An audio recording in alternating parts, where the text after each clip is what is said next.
तो फ्रेंड्स, आप लोगों का स्वागत है एजे अकेडमी में। तो आज का जो मेरा टॉपिक रहेगा, थोड़ा सा मैं वर्गों का योग से संबंधित बता देता हूँ। इसके बाद मैं क्वेश्चन लेने वाला हूँ टोटल योग से संबंधित, और ऐसा क्वेश्चन लेने वाला हूँ कि आप किसी भी क्षेत्र से, किसी भी एरिया से आते हो, चाहे वो टैक या नॉन टैक, योग से संबंधित कोई भी कॉन्सेप्ट आप यदि जानते हो, तो क्या इस लेवल पर आप जानते हो क्या यहाँ भी हम डीएस लगा सकते हैं? क्या यहाँ भी हम यूनिट डिजिट पे काम करके आंसर निकाल सकते हैं? तो यस, हम टोटल चीज़ लगा सकते हैं, क्योंकि 5-7 ऐसे हथियार हैं मैथ के जो आप मैथ में कहीं भी लगा सकते हो, लेकिन आपको लगाना आना चाहिए। तो फिलहाल मैं थोड़ा सा इसको देख लेता हूँ। देखिए, इसका जो है एनालिसिस मैं नहीं करूँगा। क्यों नहीं करूँगा? क्योंकि इनका एक एनालिसिस बहुत से पेज के हैं, तो बहुत से पेज के हैं, तो जनरली ये तो मेरे काम का है नहीं। तो थोड़ा सा मैं इस पर देख लेता हूँ। एन लगातार प्राकृतिक संख्याओं का योग होता है, n × n+1 × 2n+1/6। n लगातार घनों का योग होता है, मतलब क्यूब का योग होता है, n × n+1/2 का होल स्क्वायर। मतलब क्या हुआ कि ये मतलब हुआ कि n × n+1/2 से मतलब आप समझ गए होंगे कि प्राकृतिक संख्याओं के योग में योग का जब मैं स्क्वायर कर दूं तो वो मेरा घनों का योग आ जाता है। कैसे आता है? क्योंकि आपको यहाँ पे a³ - b³ वाला फार्मूला से 2-3 तरह के स्टेप निकलते हैं, फिर 1 से 1.5 पेज में इसका मतलब कंक्लूजन जाता है। तो आप बोलोगे तो मैं टेलीग्राम का लिंक डिस्क्रिप्शन में दे दूंगा, तो आप जाके टेलीग्राम पे चेक कर सकते हो। ठीक, तो यहाँ आता है सम विषम संख्याओं का योग। जनरली इससे क्वेश्चन क्या पूछते हैं, जैसे कि आपको पूछ देगा 10 लगातार प्राकृतिक संख्याओं के वर्गों का योग क्या होता है, तो आपको डायरेक्ट आना चाहिए 10 × 11 × 10 × 20 × 21/6। इस तरह से आप माइंड में कर पाओ, क्योंकि ये फार्मूला आपको जनरली माइंड में रखना होता है। अभी मैं क्वेश्चन लूँगा तो कैसे रखते हैं, क्या क्या अप्रोच होता है, सब चीज़ मैं बताऊंगा। और ये एक आता है लगातार सम लगातार विषम संख्याओं के वर्गों का योग। देखो, आप क्यों हम इस चीज़ का वर्गों का योग फाइंड कर सकते हैं, प्राइम नंबर के वर्गों का योग फाइंड नहीं कर सकते? तो इसके पीछे लॉजिक है, लॉजिक को आपको समझना पड़ेगा। जैसे कि मैं बोलूँ आपसे कि 5 आप वर्ग बताओ, तो प्राकृतिक संख्याओं का वर्ग बताओ 5 का, तो आप बोलोगे 1 का वर्ग 1, 2 का 4, 3 का 9, और इसके बाद 4 का 16, 5 का 25। ठीक इसी प्रकार ये बढ़ते जाता है। तो 1 से 4 में देखो कितना का अंतर है, 3 का अंतर है, इसमें अंतर देखो 5 का अंतर है, इसमें देखो कितना का अंतर है, 7 का अंतर है, इसमें देखो 9 का अंतर है। तो ये इसी तरह बढ़ते जाता है। जब इसी में हम 2 से मल्टीप्लाई कर देते हैं, 2 से आप मल्टीप्लाई कर दो, 2 8 18 32, इस तरह। तो इसमें आप अंतर देखो कितना का अंतर आता है, तो इसमें 6 का अंतर आता है, फिर इसमें कितना का अंतर आता है, 10 का अंतर आता है, फिर इसमें 14 का अंतर आता है, तो इसमें देखो 4 का अंतर आ रहा है। तो इस तरह से ये एक लॉजिक हमने टर्म पकड़ लिया। तो इस तरह से एज कॉन्फिडेंटली ये मैं थोड़ा सा आपको बता दिया कि क्यों ऐसा होता है। क्योंकि दुनिया में किसी भी संख्या का हम एज योग निकाल सकते हैं, बशर्ते इनके बीच का इक्वली डिस्ट्रीब्यूटेड हो वो नंबर, तो हम उनका योग निकाल सकते हैं। तो इसलिए हम वर्गों का योग निकाल पाते हैं, क्योंकि 2 से गुना करने के बाद सम निकल जाता है, सम का पेयर बन जाता है, सम का पेयर बन गया कि नहीं, इससे डायरेक्ट करते हैं तो विषम संख्याओं का पेयर बन जाता है। तो इससे हम निकाल पाते हैं। यदि वैसे आप नंबर को ड्राइव करोगे, संख्या को जब ड्राइव करते जाओगे, तो वो 1.5 से 2 पेज में बनता है। तो वो मैं जनरली किया हूँ, तो मैं टेलीग्राम का लिंक दे दूंगा, तो आप जाके वहाँ चेक कर पाओगे। तो ये आता है, तो ये बेसिकली पार्ट हो गया। तो ये सब आप डायरेक्ट याद रखना, क्योंकि ये सब डायरेक्ट पूछता है। सबसे बड़ी बात आता है कि इस टाइप का क्वेश्चन बनते हैं, बहुत अच्छे क्वेश्चन बनते हैं, कि आपको एक हिला के रख देगा।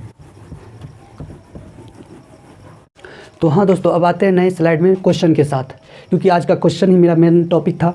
तो आते हैं, ये पहला क्वेश्चन है 7 के पहले 7 गुंजों का औसत, मतलब 7 के पहले 7 गुणनखंडों का योग। तो 7 के पहले 7 गुणनखंड तो आपके माइंड में चलना चाहिए कि पहला 7 से लेके उसमें 7 का मल्टीप्लाई हो जाएगा, मतलब 49 तक चलेगा। आप इसको विजुअलाइजेशन तरीका से भी बना सकते हो। 7 और 49, 56/2, 28 आया। तो ये मेरा क्या औसत निकला। जब इसी का मल्टीप्लाई कर दूँ तो वो मेरा क्या निकला, वो मेरा नंबर ऑफ क्या कहते हैं, सम निकला। सम 7 के पहले 7 गुणनखंडों का योग निकला। ठीक है, तो बोर्ड पे है कि आप देखो, ये 7 है, ये 14 है, इस टाइप से लेके ये 49 तक है, 7 के पहले 7 गुणनखंडों का। जब आप इसमें से 7 कॉमन ले लेते हो तो ये 1 से लेके 7 तक ही बचता है। हमको जनरली औसत निकालना होता है, तो 1 से लेके 7 तक में प्रत्येक में कितना का गैप, एक का गैप। तो हम यहाँ डायरेक्ट निकाल सकते हैं, 7 तो इसका मल्टीप्लाई हो जाएगा, और यहाँ निकाल सकते हैं 7 × 8/2। इस तरह से हम निकाल पाते हैं। तो क्या हुआ, 7 × 8 = 56/2 × 7, ये मेरा क्या निकला, ये मेरा योग निकला। जब इसमें से मैं 7 का मतलब डिवाइड कर दूं तो ये मेरा औसत निकलता है। ये तो हो गया बेसिक, आपको मैं विजुअलाइजेशन करना। अब आपसे पूछ दे कि आप बताओ लगातार 15 के 5 गुणनखंडों का औसत क्या होगा, तो आप क्या करोगे? तो भाई मैंने 15 को कॉमन नहीं लेना, मुझे क्या करना, मुझे 15 का कॉमन नहीं लेना। तो मुझे ये पता है कि पहला टर्म 15 है और उसका पाँचवा टर्म क्या होगा, तो पाँचवा टर्म 75 होगा। तो 15 और 75 कितना होना है, 15 और 75 90 होना, और उसमें 2 से डिवाइड कर देना, क्योंकि यदि किसी भी संख्याओं का अंतर समान हो ना तो इसका first term plus last term by 2 कर देते हैं तो वो मेरा एवरेज निकल जाता है। तो इस पे कॉन्सेप्ट पे क्वेश्चन बनते हैं, इस कॉन्सेप्ट पे एग्जाम में भी फिलहाल के न्यू रिसेंटली इस टाइप के क्वेश्चन बनते हैं। तो इस टाइप का आपका क्लियर हो गया होगा।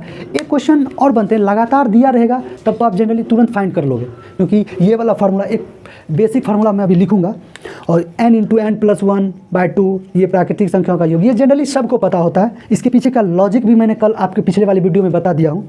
और आज का जो टॉपिक है वो टॉपिक है कि इस पर क्या क्वेश्चन बनते हैं, क्या क्वेश्चन को आपने, क्या इस क्वेश्चन में डीएस लग सकता है, तो यस डीएस लग सकता है। क्या इस क्वेश्चन में यूनिट डिजिट पे क्वेश्चन आ सकता है, तो यस। जब आपको वर्ग दे दिया जाएगा तो आपको यूनिट डिजिट वहाँ फाइंड करना पड़ेगा, क्योंकि वर्ग में आप यदि इस फार्मूला से जाते हो तो आप तो एग्जाम को तो छोड़ो, आप क्वेश्चन भी एग्जाम में बना लोगे, लेकिन आपका इससे इजी क्वेश्चन छूट जाएगा इस क्वेश्चन के चलते। तो वहाँ पे फास्ट अप्रोच के लिए आप लास्ट डिजिट पे भी काम करना होता है, मतलब डीएस भी हम लगा सकते हैं वहाँ पे, ओनली फॉर आपको डीएस पे कमांड होना चाहिए, ठीक ना। तो पहला पार्ट आता है कि इसमें आपको जनरली एक सिंपल सा क्वेश्चन मैं पूछूं कि आप बताओ 14 से लेके 30 तक में कितने सम संख्याओं का योग होगा। इस इतना और इतना के बीच में सम संख्याओं का योग, विषम संख्याओं का योग और प्राकृतिक संख्याओं का योग, क्योंकि 14 से लेके प्राकृतिक संख्या का भी योग होगा। कितना होगा आप बताओ, आप बताओ कितना होगा इसके बीच का नंबर, पोज करके आप बताना।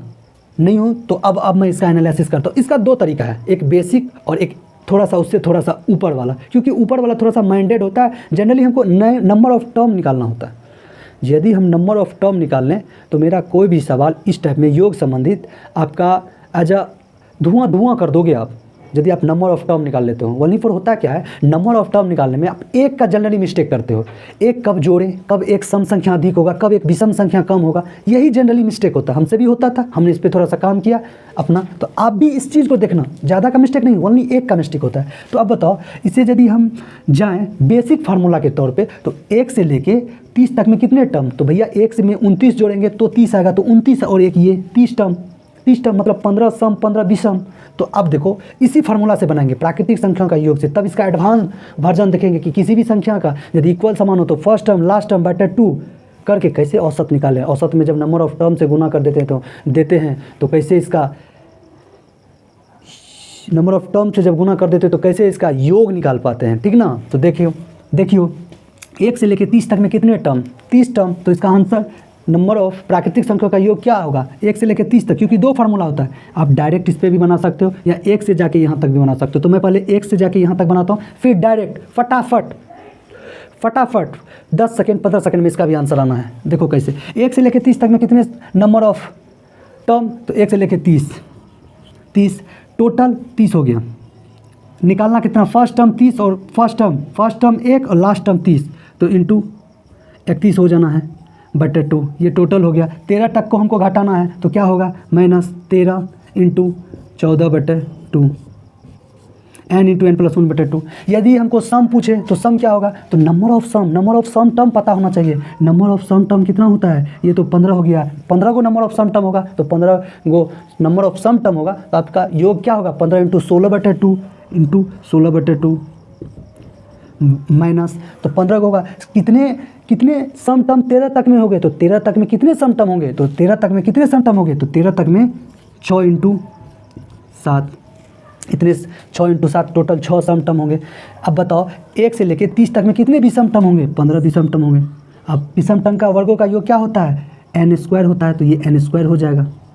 अब बताओ इसमें कितना होंगे, इतना, तो इसमें तो 7 विषम टर्म होंगे। क्यों होंगे, क्योंकि 1 से लेके आप 13 तक में बात कर रहे हो, तो 1 से में कितना जोड़े, जो 13 है, 1 में मतलब 12 जोड़े, तो 6 तो होगा ही होगा। एक ये आप इंक्लूड नहीं किए हो, ये भी आपको इंक्लूड करना है, तो यहाँ पे 7 होगा, यहाँ पे 7 होगा, 7 इंटू 7 हो जाएगा। तो ये मेरा टर्म निकल जाएगा। तो इससे मैं आंसर फाइंड तो कर पाऊँ, लेकिन इतने टाइम मेरे पास नहीं है कि मैं इससे आंसर फाइंड कर पाता हूँ। क्यों नहीं कर पाता हूँ, क्यों आज के डेट में ये नीड नहीं है, मैं अभी बता रहा हूँ आपको। क्योंकि देखो आपको नंबर ऑफ टर्म ये तो पूछेगा तो चलो आप बना लोगे, क्योंकि यहाँ भी आपको नंबर ऑफ टर्म पता करना होता है, यहाँ भी नंबर ऑफ टर्म पता करना होता है। तो क्या इसको थोड़ा सा शॉर्ट किया जा सकता है, तो यस, मैं 1 से नहीं जा रहा हूँ, मैं सीधा इस पर फोकस करूँगा।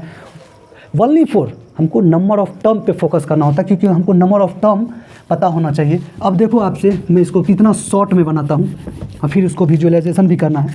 जनरली ये हमसे क्या पूछा, ये हमसे 14 से लेके 30 तक में कितना मतलब सम संख्याओं का योग, विषम संख्याओं का योग कितना होगा ये पूछ रहा है। तो सबसे पहली बात टोटल टर्म कितना होगा ये आपके माइंड में आना चाहिए। टोटल टर्म कितना होगा, तो 14 में क्या जोड़े, 16 जोड़े, 16 तो जोड़ दिए, एक तो ये छोड़ दिए हैं प्लस 1 हो जाएगा, टोटल टर्म 17 हो जाएगा। सम टर्म कितना हो जाएगा, सम टर्म कितना हो जाएगा, 16 में 8 तो सम होगा ही, ये इसको इंक्लूड नहीं किए ना, क्योंकि इसमें कितना जोड़े, 16 जोड़े, ये पार्ट जोड़ दिए तो ये पार्ट आ गया। तो अब आता है कि क्या सम टर्म में क्या होगा, तो सम टर्म तो एक बढ़ जाएगा क्योंकि ये नहीं जोड़े हैं। विषम टर्म 8 हो जाएगा। अब आप देखो आंसर कितना फास्ट आना है। कॉन्सेप्ट यही, ये वाला फॉर्मूला आपको ध्यान में होगा ही, मैं बताया हूँ पहले वीडियो में, n/2 into first term plus last term, ये फार्मूला। देखो आप टोटल संख्या का योग निकालो, 17 इंटू टोटल टर्म कितना है, 17 है, 17 है ना भाई, इतना के बीच में टोटल टर्म 17 है। हमको और क्या निकालना है, एवरेज, क्योंकि हमको योग पूछ रहा है ना। नंबर ऑफ टर्म से हम एवरेज में गुना करते हैं तब योग आता है, तो इसका एवरेज क्या आना है, एवरेज आना है ई first term plus last term. First term last term कितना होता है, तो 44/2 22 हो गया, ये मेरा आंसर आ गया।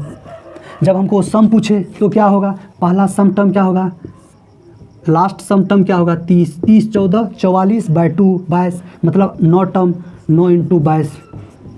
विषम टर्म क्या आना है भाई, तो विषम टर्म क्या आना है, पहला विषम टर्म क्या आएगा, ये दोनों के बीच में 15 आना है। यही थोड़ा सा कन्फ्यूजन है, थोड़ा सा ध्यान देना भाई।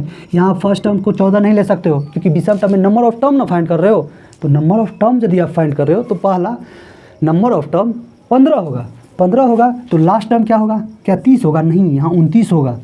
इस चीज़ को भी आपको फाइंड करना होगा। तब फिर देखना, तो ये कितना हो जाता है, 9 5 4 3 1 4 44, फिर ये 22 हो जाता है। तो यहाँ 8 इंटू 22, क्या देख रहे हो, ये चीज़ देखिए ना, 22 को 9 बार लिखा है और 22 को 8 बार लिखा है, टोटल 22 को 17 बार लिखा है। क्या ये चीज़ मेरा मिल गया कि नहीं, अरे 22 को 9 बार लिखा है और 22 को 8 बार लिखा है। जोड़ क्या है, मल्टीप्लाई का मल्टीपल ही है। जोड़ क्या है, नंबर ऑफ टर्म्स को जब जोड़ते हैं ना तो उसी को मल्टीपल शॉर्ट फॉर्म में कहते हैं। आप नहीं देखो तो एक बार मेरा कॉन्सेप्ट है MA concept, multiple adding concept, जाके वो विजिट करो, आपकी आंखें खोल देगी। नंबर को देखने के लिए आपकी आंखें खोल देगी वो सब्जेक्ट, क्योंकि इस पर मेरा रिसर्च है। आप अच्छा से अच्छा क्वेश्चन, मैं थोड़ा इस पर डिटेल दे दूँ, अच्छा से अच्छा क्वेश्चन, डिजिबिलिटी का कोई भी क्वेश्चन कोई यदि कितना फास्ट करता है ना तो आपसे ज़्यादा फास्ट नहीं कर सकता है, इसकी मैं गारंटी देता हूँ। कि आप जाके वो विजिट करना, MA concept, multiple adding concept, एक अलग अंदाज है इस कॉन्सेप्ट को। तो ये आ गया। तो जनरली होता क्या है, हमको नंबर ऑफ टर्म फाइंड करना होता है। यदि नंबर ऑफ टर्म फाइंड कर लूँ तो ये सब आंसर मुझे बहुत जल्दी आ जाना है। तो generally number of term find करने के लिए आपको 2 चीज़ बताया हूँ कि जब भी आप सम से सम में जाओ तो हमेशा क्या टर्म आना चाहिए, विषम टर्म आना चाहिए, और फर्स्ट वाला टर्म इसमें जुट जाता है। ठीक, जब विषम टू विषम में जाओ तो भी वही प्रोसेस होता है। एक प्रोसेस और होता है, सम टू विषम या विषम टू सम में जाए तो वहाँ हमेशा सम संख्या आना चाहिए, तो ये बराबर हो जाता है। ठीक ना, तो आता है इसी टाइप से क्वेश्चन जो मैं आपको पिछले भी बता दिया हूँ। तो ये पार्ट हो गया मेरा, ये पार्ट पे आपका फोकस होना चाहिए। इसी पार्ट पे एक और क्वेश्चन देखते हैं और इसके बाद इस क्वेश्चन को आप डायरेक्ट बनाओगे। अब मैं आपको बताऊं क्या, इस क्वेश्चन को आप डायरेक्ट बनाओगे। मैं आपसे पूछूं क्या भाई कि आप बताओ मुझे 37 से लेके 53 तक में कितने सम संख्याओं का योग होगा, कितने विषम संख्याओं का योग होगा और कितने प्राकृतिक संख्याओं का योग होगा। तो सबसे पहले आप बेसिक को तो छोड़ दो, इसमें जनरली होता क्या, बेसिक को छोड़ दो। जो मैं अभी बताया फर्स्ट टर्म और लास्ट टर्म बटे 2, देखो फर्स्ट टर्म कितना है, 7 3 10 और 5 3 8 40 तो मेरा एवरेज होना ही है, एवरेज है। इसमें नंबर ऑफ टर्म से 1/4 गुना करना पड़ता है। तो कितने नंबर ऑफ टर्म कितना जोड़ें कि 53 है, 37 में कितना जोड़े तो 5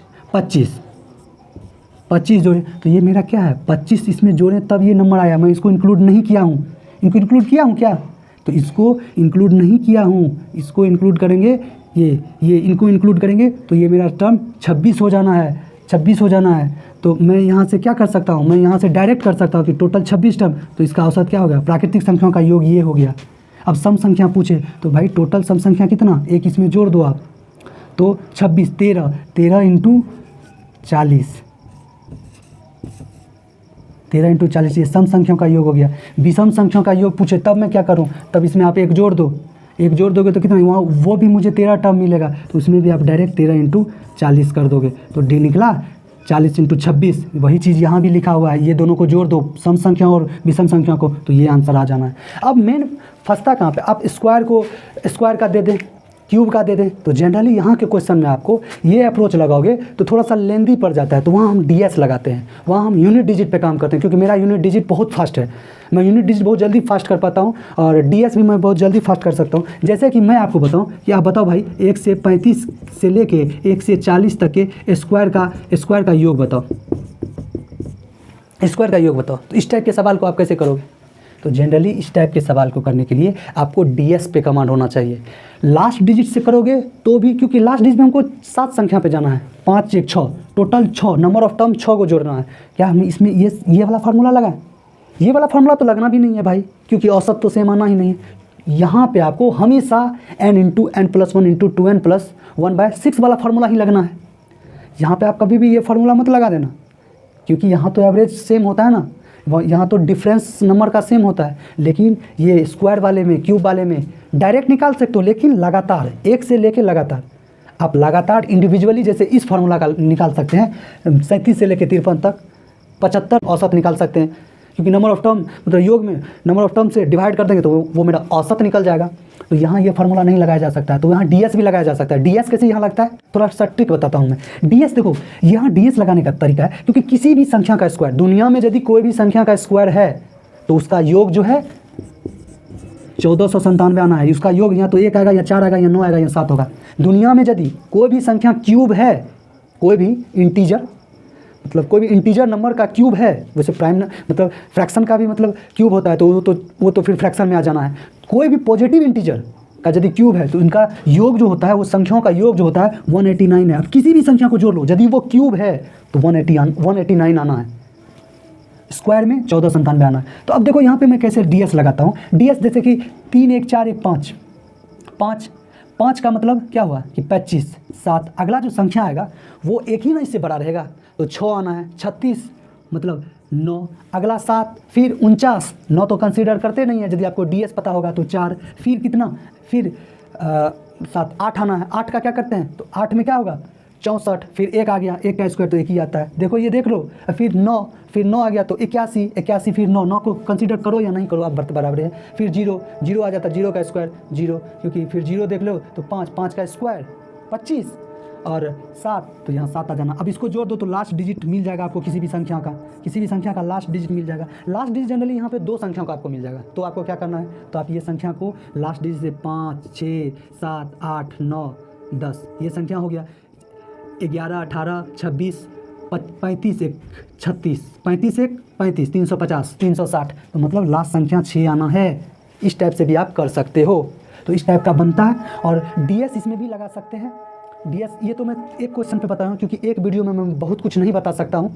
धीरे धीरे मैं आपको कॉन्सेप्ट बिल्ड कर दूंगा कि आप किसी भी नंबर में डीएस लगा सकते हो, एमए कॉन्सेप्ट लगा सकते हो, मल्टीपल एडिंग कॉन्सेप्ट। मैं तो जनरली मल्टीपल एडिंग यहाँ भी लगाता हूँ, लेकिन मल्टीपल एडिंग यहाँ जनरली कॉमन नहीं आ पाएगा, इसलिए मैं यहाँ नहीं लगा पाता हूँ। तो यहाँ डिजिट्स डीएस डिजिटल सम और यूनिट डिजिट आप लगा सकते हो, और इस टाइप के सवाल को आप धुआं कर सकते हो। और भी इस टाइप में सवाल बनते हैं, और इसी टाइप के सब सवाल बनते हैं। आप घन में बताओ तो आप घन में ये 189 वाला फार्मूला लगा सकते हो। आप इस पर लगा के चेक करना, किसी भी घन को निकालना यही आना है, किसी भी स्क्वायर को निकालना यही आना है। तो इस टाइप के सवाल बनते हैं, और इस टाइप के सवाल को आपको बेसिक से पता होना चाहिए, ठीक ना, बेसिक से पता होना चाहिए। और क्या कहते हैं, कभी भी स्क्वायर और घन के सवाल में ज़्यादातर आप यही अप्रोच अपनाना, नहीं तो यदि इसी अप्रोच का बेसिक अप्रोच यदि आप अपनाते हो तो फिर आपको वो लेंदी पड़ जाता है। तो ठीक है, मिलते हैं नेक्स्ट वीडियो में। आप लोगों को कैसा लगा ये क्लास आज बताना आप लोग कमेंट में, ठीक ना। मिलते हैं नेक्स्ट वीडियो में, गुड बाय।